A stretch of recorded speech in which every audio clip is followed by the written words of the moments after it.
반갑습니다. 오늘의 성경 강의 주제는 영적 순교와 육적 순교는 어떻게 다른가입니다.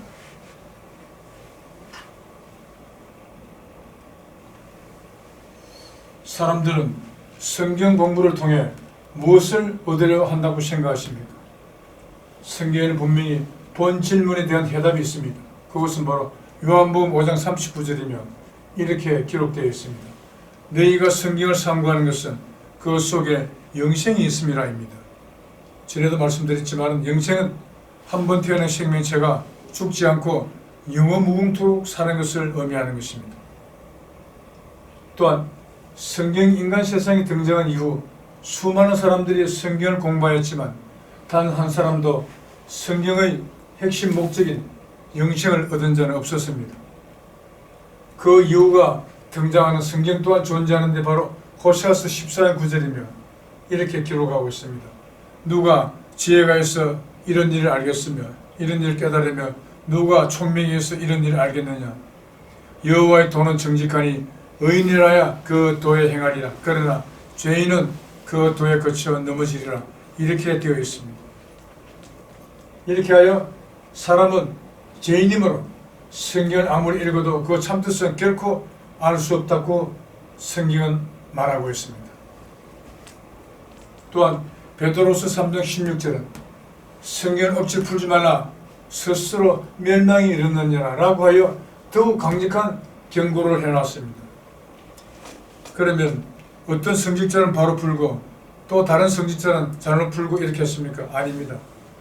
앞에 호세아서 14장 9절의 내용에서 같이 사람은 전부 다 죄값으로 인해서 죽을 수밖에 없는 죄인의 상태입니다. 그래서 그 누구도 성경은 하나님의 뜻과는 다르게 엉터리로 풀 수밖에 없어 자신은 맞게 풀었다고 생각을 하겠지만 그것은 전부 다 억지로 푼 잘못 푼 결과라는 것입니다. 그 잘못 푼 결과는 스스로 멸망에 이른다고 성경은 이렇게 강력하게 경고를 해놨습니다. 멸망에 이른다는 뜻은 죽는다는 것을 말합니다. 그래서 성경에 출연한 이후로 많은 사람들이 성경을 공부해 왔지만 아무도 한 사람도 성경의 핵심 목적인 영생을 얻은 자는 없었던 이유가 바로 그것이 있는 것입니다. 죄인이기 때문이라는 것입니다. 구원을 얻고 영생하기 위해 성경을 아무리 공부해도 의인이 아니므로 무슨 뜻인지를 알 수 없다는 것입니다. 성경은 영적 말씀이라고 합니다. 그러므로 먹으면 죽는다는 선악과도 또한 영생을 준다는 생명과일도 영적 과일임을 알아야 하는 것입니다. 마찬가지로 오늘의 주제인 순교 역시 영적 순교가 되어야 하는 것입니다.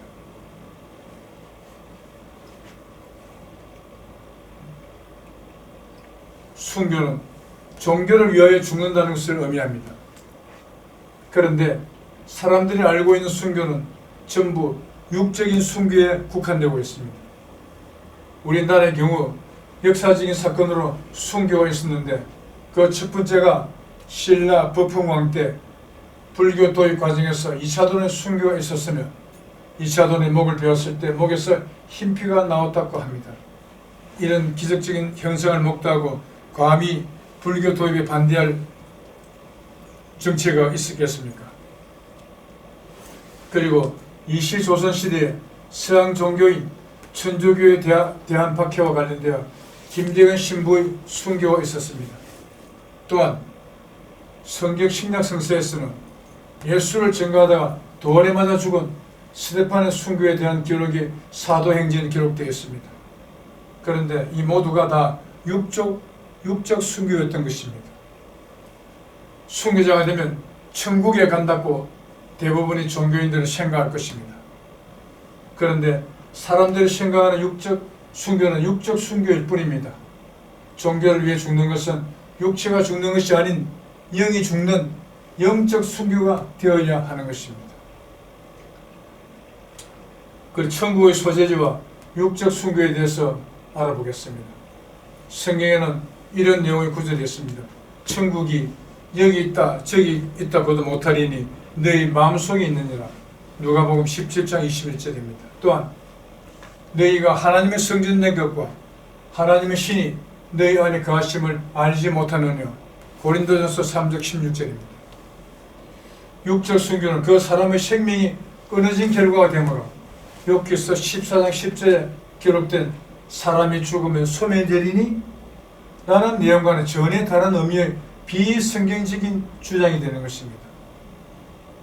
죽으면 소멸된다는 것은 육체도 영도 다 모두 다 없어진다는 것을 의미하는데, 육체는 그러면 육적 순교를 당해서 육체는 썩고 영이 살아서 천국에 간다면 그 반은 없어지고 반은 남아있는 거 아닙니까? 그 완전한 순교가 아니기 때문에 비성경적인 주장이 될 수밖에 없는 것입니다. 또한 생명이 끊어진 상태가 되는 육적 순교의 경우 관련 성경에서 천국은 사람의 마음속에 있다고 기록되어 있는데, 천국은 하나님이 계시는 곳으로서 그 사람이 죽음으로 말미암아 하나님이 계시는 장소인 천국이 소멸되어 없어지는 결과가 되고, 또한 사람이 하나님의 성전이라고 하였으니 죽음은 이 역시 하나님의 성전이 사라지는 동일한 결과가 되므로 육적 순교는 성경 전형과는 정면 배치되는 잘못된 주장이요, 육적 순교를 말한다는 것은 순교의 참 의미를 전혀 모르는 것이 다름 아니라고 보아야 할 것입니다. 다음은 영적 순교에 대해서 말씀드리겠습니다. 그러면 여기서 영적인 순교는 무엇을 의미하는지 알아보아야 할 것 같습니다. 순교는 종교를 위하여 죽는 것을 의미합니다.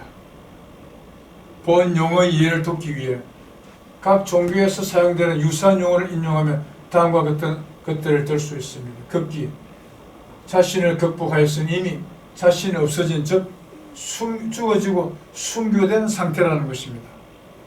다음은 중생입니다. 여기서 거듭나는 것, 무엇으로 거듭나느냐? 성령으로 거듭나는 것을 의미하고 있습니다. 부활은 다시 삶을 말하면 또한 이건 역시 중생과 동일한 의미가 되는 것입니다. 없을 묻자 나았자, 나가 없는 상태, 무아의 경지에 이르러야 도통한다는 불가의 말이 있습니다. 극기와 동일한 의미가 되는 것입니다. 방생, 놓아줄 방자, 생명생자, 갇혀있는 생명을 해방시켜주는 것, 이것은 나라는 주체의식이 죽으니 나라는 주체의식의 영적인 감옥에 갇혀있는 하나님의 영인 양심이 해방됨을 의미하며, 이렇게 될 경우 불가적으로는 성불이 되었다 되며 성경적으로는 하나님으로 부활되었다가 되는 것입니다. 이와 같이 영적 순교는 자신의 생명을 초계같이 버리는 육적 순교와는 완전히 다른 개념입니다. 영적 순교 개념에 대한 정확한 이해를 위해서는 우선 사람 자체를 잘 알아야 할 것 같습니다. 중국의 유명한 사람 중에 맹자와 순자라는 인물이 있습니다. 맹자는 양심을 기준으로 성선설을 주장하였고, 순자는 욕심을 기준으로 성악설을 주장하였습니다. 그러나 두 사람 다 강구한 것이 있습니다. 그것이 무엇이냐? 양심과 욕심이 같은 사람 속에 있지만 어느 것이 주인인지를 사람들은 전혀 모른다는 것입니다.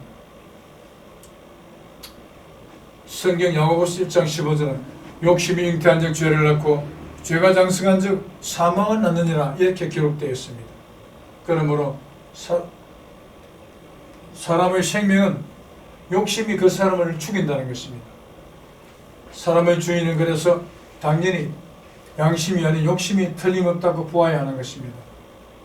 이 욕심은 그러면 어떤 영이냐? 바로 마귀의 영이라고 기록된 곳이 있습니다.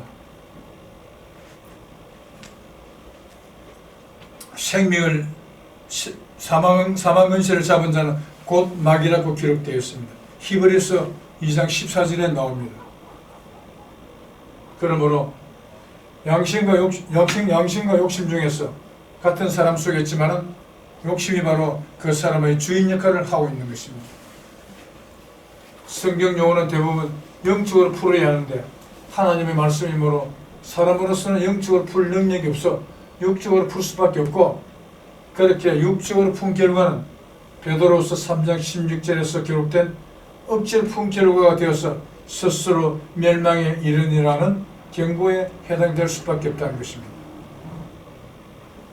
상기에 기록된 순교, 급기, 중생, 부활, 무화 및 방생이라는 용어는 전부 양심과 욕심에 대한 다른 표현임을 알아야 할 것입니다. 급기도 순교도 무화도 욕심을 버린 상태에 대한 표현이며 중생, 부활 및 방생은 양심이 욕심이라는 영적 감옥에서 해방된 상태에 대한 표현일 뿐입니다. 그리고 자살 폭탄 테러와 육적 순교의 관계를 말씀드리겠습니다. 고로 종교를 위하여 죽으면 순교가 되니 천국에 간다고 생각해서 자살 폭탄 테러를 자행하는 것은 다음 성경이 의미하듯이 본인의 발행과는 정반대의 결과가 될 뿐임을 알아야 할 것입니다. 고린도전서 3장 16절에는 너희가 하나님의 성전인 것과 하나님의 성령이 너희 안에 거하시는 것을 알지 못하느냐 이렇게 되어 있습니다. 또한 누가복음 17장 21절입니다. 또 여기 있다 저기 있다고도 못하리니 하나님의 나라는 너희 안에 있나니라. 그런데 지금 말씀드린 이 5가지 성경 말씀은 사람이 죽으면, 즉 죽은 사람은 절대로 갈 곳이 없다는 것을 의미하고 있습니다. 그런데 한간의 종교단체에서는 살았을 때 누구를 열심히 믿으면 죽어서 구원받고 천국에 들어간다, 그런 너무나 비성경적인 잘못된 주장을 한다고들 합니다. 욥기서 14장 10절입니다. 사람이 죽으면 소멸이 되리니 기운이 끊어진 자 그가 어디 있느냐. 이 말씀은 죽은 사람은 절대로 육체 부활을 할 수가 없다고 기록하고 있는 것입니다. 욥기서 14장 14절은 사람이 죽으면 어찌 다시 살리니까, 이 역시 육체 부활을 부정하는 것입니다. 이사야서 26장 14절 또한 마찬가지입니다. 죽었은즉 다시 그 육체가 다시 살지 못하겠고 사망하였은즉 그 육체로 일어나지 못할 것이니. 그런데 왜 죽느냐? 죽음의 원인이 여기도 있습니다. 로마서 6장 23절입니다. 죄의 삭은 사망이요, 즉 사람이 죽는 것은 죄값으로 죽는다는 것입니다. 사람이 사는 나라는 사람 나라요 죄인들의 나라입니다. 그러나 하늘나라는 성결한 하나님의 신만이 계시는 곳입니다. 그래서 살았을 때 아무리 누구를 무엇을 열심히 오랫동안 믿었다 하더라도 죽은 자는 죄값을 받은 결과로 죽었기 때문에 하늘나라에 들어간다고 주장을 한다는 것은, 그것은 하나님을 모독하는 내용이 될 것입니다. 그래서 히브리서 2장 14절 사망의 세력을 잡은 자는 곧 마귀라고 했습니다. 그러므로 죄도 마귀요 욕심도 마귀요, 에덴 동산에서 아담과 해와가 먹어 죽게 된 선악과도 역시 마귀의 영이라는 것입니다. 그러면 이 마귀의 영이 사람 속에 또아리를 틀고 있기 때문에 이 죽음의 핵심이 되는 마귀의 영, 사망의 영을 죽이지 않고서는 절대로 천국에 갈 수가 없는 것입니다. 이와 같이 순교는 바로 자신의 욕심을 없애버리는 것을 의미하는데, 인류사 6천년 동안 이러한 영적 순교를 이룬 존재가 한 번도 출현한 적이 없었습니다. 즉 자신의 욕심을 없애버리는 것이 영적 순교가 되는데, 욕심은 5가지를 분류해야 되며 그것은 식욕, 성욕, 수면욕, 물욕, 명예욕이 그것입니다. 살아있는 사람은 이 5가지 욕심의 그 어느 한 가지에서도 절대로 자유로울 수가 없는 존재입니다. 다시 말씀드리면 사람은 자신의 욕심을 인해서 죽지 않으면 안 되는 아주 가련하고 힘없는 존재에 불과하다는 것입니다. 그래서 야고보서 1장 15절 규정하듯이 사람은 욕심으로 인해 죽을 수밖에 없는 존재인 것입니다. 그리고 구원을 받으려면 요한복음 3장 5절에 기록된 대로 성령으로 거듭나야 한다고 하였으니, 이 말 속에는 원래 사람이 성령적 하나님이었었는데 지금은 죽을 수밖에 없는 상태로 존재로 전락되어 있지만 다시 하나님이 되어야 구원받고 하늘나라에 들어갈 수 있다는 의미가 되는 것입니다. 이 야고보서 3장 5절에는 전에도 말씀드렸지만 엄청난 천계 3가지가 들어있습니다. 그 중 하나는 사람이 원래 하나님이었다는 것이고, 또 다른 하나는 사람은 절대 하늘나라에 들어갈 수 없다. 그리고 마지막 하나는 하늘나라에 들어가려면 성령 즉 하나님으로 다시 태어나야 한다는 것입니다. 이러한 것을 이어줄 수 있는 존재가 누가 있겠습니까? 그러므로 사람이 아무리 살았을 때 누구를 열심히 믿고 했다 하더라도 죽은 사람은 절대로 천국에 들어갈 수 없습니다. 성령을 거듭나야 천국에 들어갈 수 있다라고 기록되어 있지만 성경에는 이렇게 성령을 거듭날 수 있는 방법에 대해서는 이런 방법 기록이 되어 있지 않습니다. 욕심을 없애는 방법에 대해 그 누구도 말하지 못했지만 야고보서 1장 15절에 규정된 죽음의 원인이 되는 5가지 욕심에서 완전히 벗어나면 죽음에서 비로소 해방될 수 있음을 알게 되었으니 죽음이라는 병의 원인이 욕심이라고 특정되었다고 할 수 있는 것입니다. 이제 죽음의 원인이 밝혀졌으니 그 원인이 되는 욕심만 없애버리면 사람은 죽고 싶어도 죽을 수가 없는 존재가 되는 것입니다. 육적 순교는 성경이 요구하는 순교가 아니요 하나님의 성전이 되는 육체를 파괴하는 결과가 될 뿐이니 육적 순교를 자행하는 행위를 해서는 절대 안 되는 것입니다. 영적 순교는 바로 나라는 주체의식의 근간이 되는 욕심을 죽이는 것이며 그에 대한 방법에 대해서는 나라는 욕심을 이기고 하나님을 거듭난 인류 역사 최초의 영적 순교자를 찾아와서 그분의 말씀을 통해서 배우지 않으면 결코 얻을 수 없는 지식인 것입니다. 그 최초 영적 순교자 바로 성경상의 구세주의 메시아이며 불경상으로는 생밀부처가 되고 또한 정감로, 개감적으로 사고는 정도령이 되는 것입니다. 이 정도령은 한자로 발정자, 길도자, 호령한 영자로 기록이 되어 있습니다. 왜 이렇게 이러한 글자가 됐는지 혹시 생각해 보신 적이 있습니까? 사람이 머리를 깎고 산으로 들어가면 돌을 닦아 들어간다는 말을 합니다. 그 길도자입니다. 어디로 가는 길이겠습니까? 바로 불교인이라면 극락으로 가는 길이요. 기독교인이라면 그것이 바로 천국으로 가는 길이 되지 않겠습니까? 그러나 정도령이 나타나지 않으면 참된 도가 절대 인간 세상에 없다는 의미이기 때문에 누구든지 정도령이자 생밀의 부처이자 구세주 되시는 주인공, 거듭난 자, 영적 순교자를 찾아와야 한다는 것입니다. 이렇게 그분이 바로 영적 순교자가 바로 창세기 3장 22절에 기록된 생명의 과일이요 에베소서 2장 8절에 기록된 믿음인 것입니다. 이 에베소서 2장 8절은 이렇게 기록하고 있습니다. 믿음으로 말미암아 구원을 얻었나니 믿음은 하나님이 주시는 선물이라. 이 에베소서 2장 8절은 믿음은 이것이다 라는 믿음에 대한 정의가 기록되어 있습니다. 그런데 한간의 종교단체에서는 누군가를 믿는 마음을 믿음이라고 그렇게 주장한다고 하고 있으니 얼마나 잘못된 주장입니까? 선물은 바로 믿음은 하나님이 주시는 선물이라 했습니다.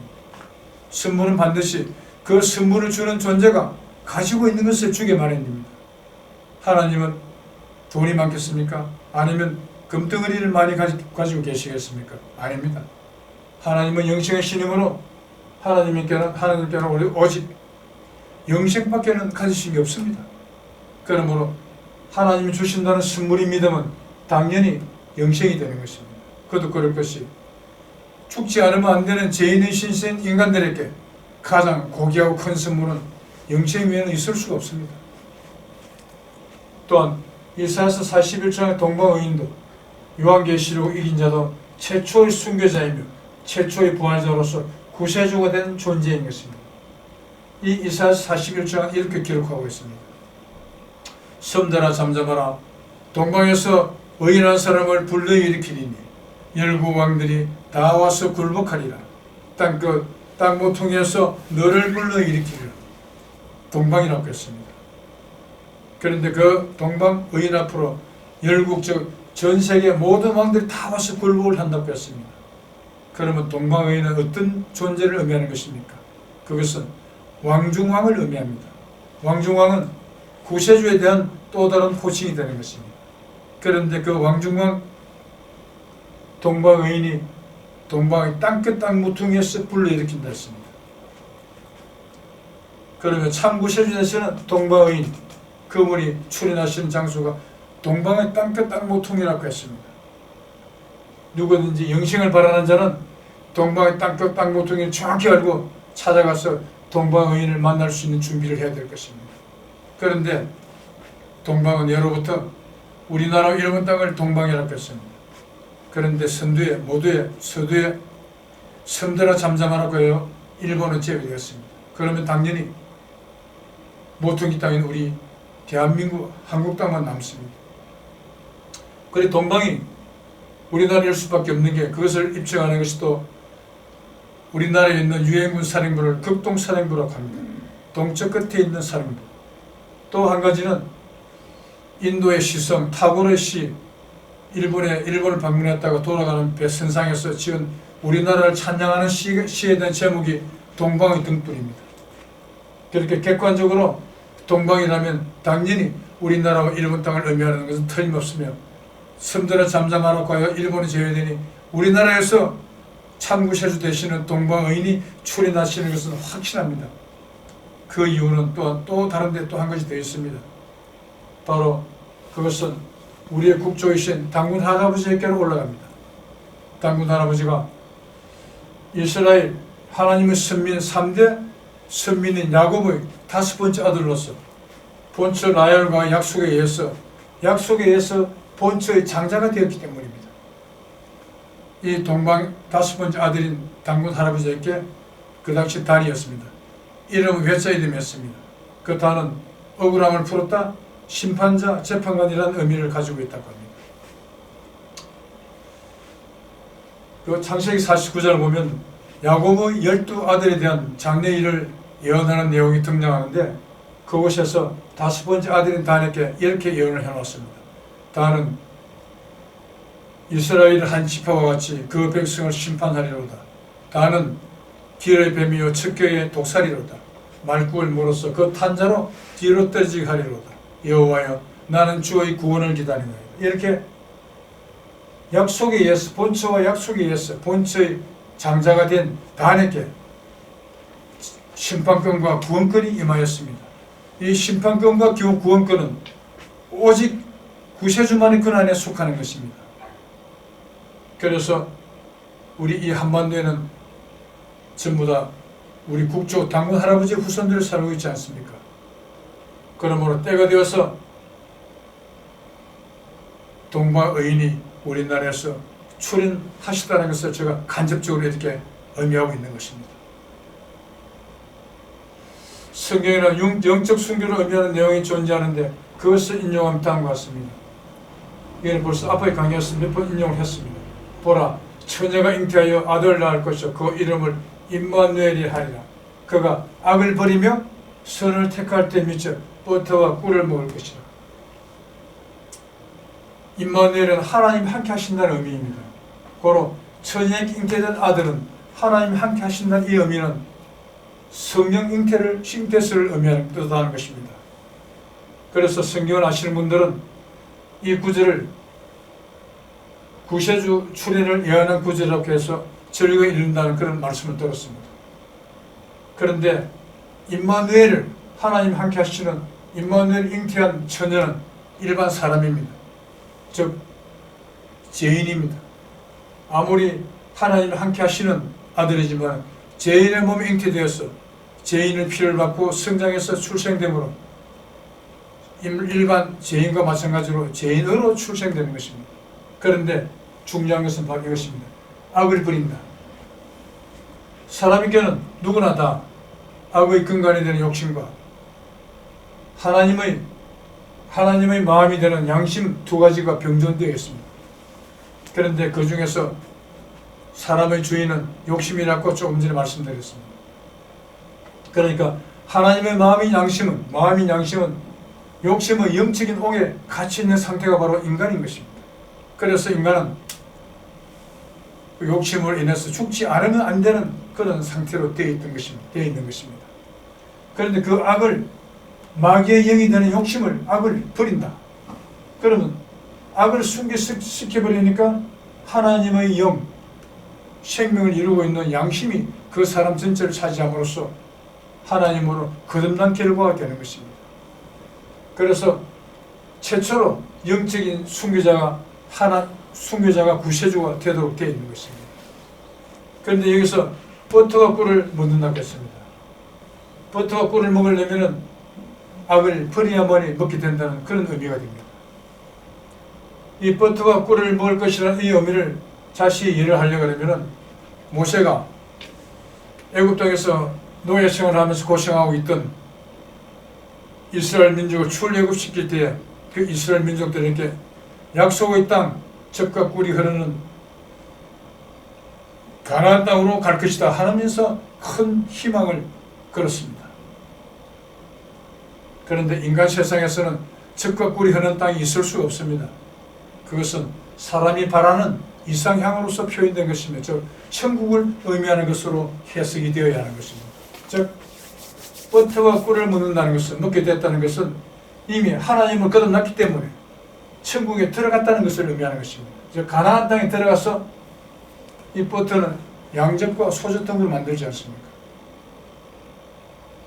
동일한 의미가 이사야서 59장 20절에 있습니다. 여호와께서 가라사대 구속자가 시온에 임하며 야곱 중에 재관을 떠나는 자에게 임하리라.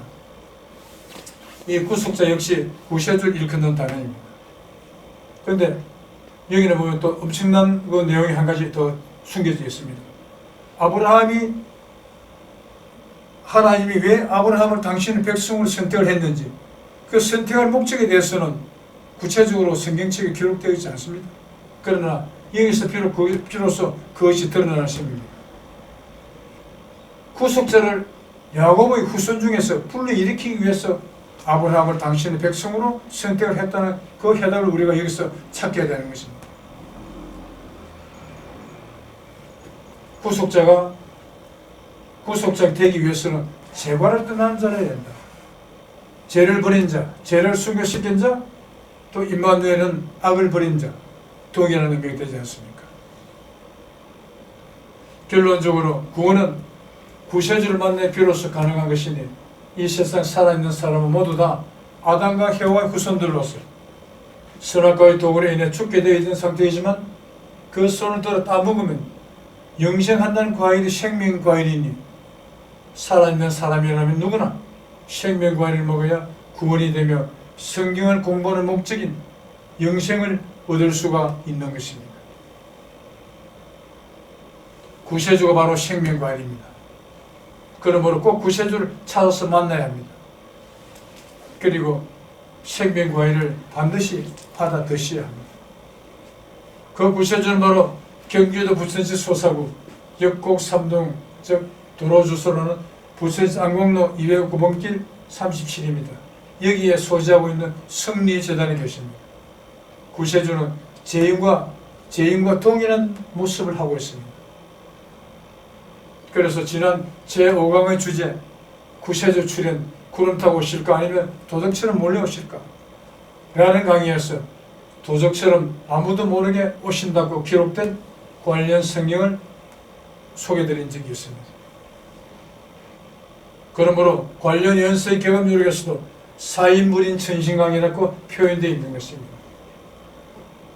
그 뜻은 사랑받으나 사람이 아닌 하강하신 하나님이다 라는 의미가 되는 것입니다. 이제 여러분들의 현명한 선택이 필요하다고 생각됩니다. 모두 성리재단에 오시어 참구세주가 들고 계시는 참구세주 되시는 동방의인이 들고 계시는 구세주의 정표 빛난이슬이자 빛난이슬을 받아 드시고 영생으로 거듭나는 큰 선물을 받게 되기를 바랍니다. 끝까지 들어주셔서 감사합니다. 오늘 강연 이만 마치겠습니다.